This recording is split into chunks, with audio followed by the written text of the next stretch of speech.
Can you give us an update on the blue on blue shooting? Yes, the Jacob Grant, Lieutenant Rockel shooting. Our office received that in October, about 9, 10 months after it occurred. We have been reviewing it. It ended up with one attorney. We're trying to get through our officer-involved shootings in the next 10 months. And I took it over. And since then, I've reviewed it, and I brought in another attorney to review it as well. Our process takes time. I mean, there's no question. But it's, as far as I know, the only process like it in the entire country in terms of the report that we write. Oftentimes, it's 20 to 30 pages. And then we attach all the police report statements, videos, anything like that to our report. Most district attorneys' offices across the nation write a 1.5-page letter saying we find the shooting was justified or we don't find probable cause. We could do that, and that would be really easy for us, but we think that the public deserves more, especially with the attention that the officer-involved shootings have gotten in Albuquerque. We think that our public wants more of an explanation, wants to be included, and that's also why we attach the reports, the statements, any kinds of physical evidence that we can, photographs of that, so that if they want to disagree with us, we give them everything that they need to disagree with us. And we're understaffed tremendously. I think we're operating at about 69% of what we need. I was going to ask you, with your office, I mean, you have said that you're not running for re-election, so are you losing a lot of staff? We're losing a lot of people that just are moving on, and they don't want to, be around for the change in administrations. And so, but that really has nothing to do with it. What has to do with it in this case is we have myself and 3 chief deputies that review all officer-involved shootings. And that's usually our nighttime and weekend job because we have about a 12 to 14 hour a day job every day. And this is in addition to all of our regular responsibilities.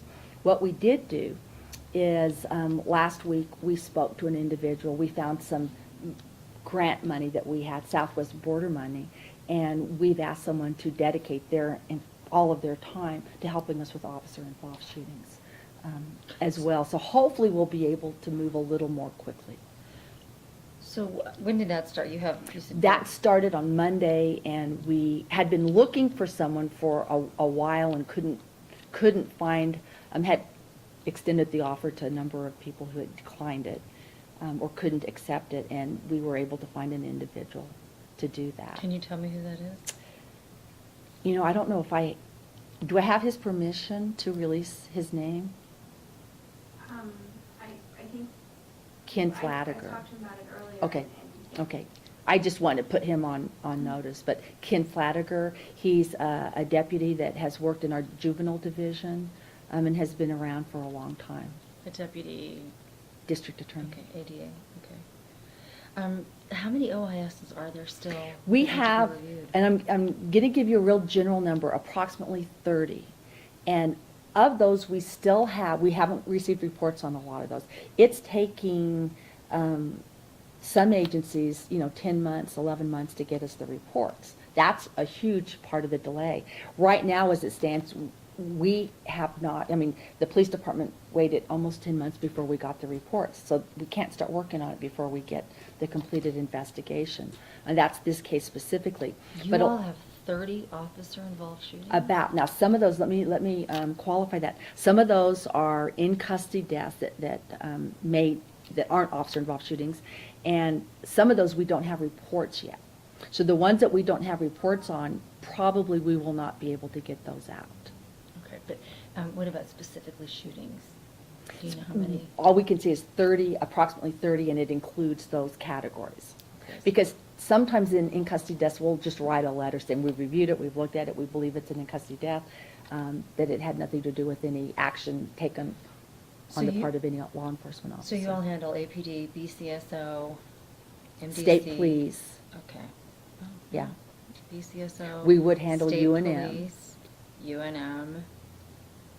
I don't believe we've had any. MDC? And even the federal agencies, marshals? U.S. Marshals, I think we've had 3 to date, and then another one occurred a couple of weeks ago, so that's 4 if I'm not incorrect So on that APD, number. BCSS, state police, UNM police, marshals, like any in Yeah. Bernal, anything in Bernal, what about MDC? Probably, that wouldn't be considered an officer-involved shooting Okay. usually, but we would be looking at those. But the process for that would be different. So what can you tell me about the blue on blue shooting? You have personally reviewed I have it? personally reviewed it. I have turned it over to someone else to look at it, and then we have spoken to another prosecutor on it.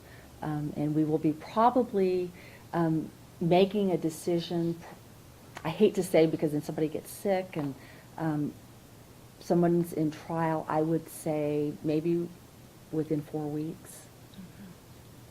One of the individuals I gave it on has been in trial. The other individual that we're bringing in is also in trial. So, I mean, we're not just all sitting here readily available and have nothing else to do. From what you've seen, was there any criminal wrongdoing? I think at this point it would be premature for me to even speculate. I mean, that's certainly something that we consider in all officer-involved shooting cases. What's really important to us is that we try to make the right decision, the best decision. And it's a decision that we bring a lot of people in on, a lot of expertise. We don't take anything like that lightly. We're very appreciative of the consequences for all of the parties involved. And when we move forward, we want to make sure we're moving in a direction that we're very comfortable with.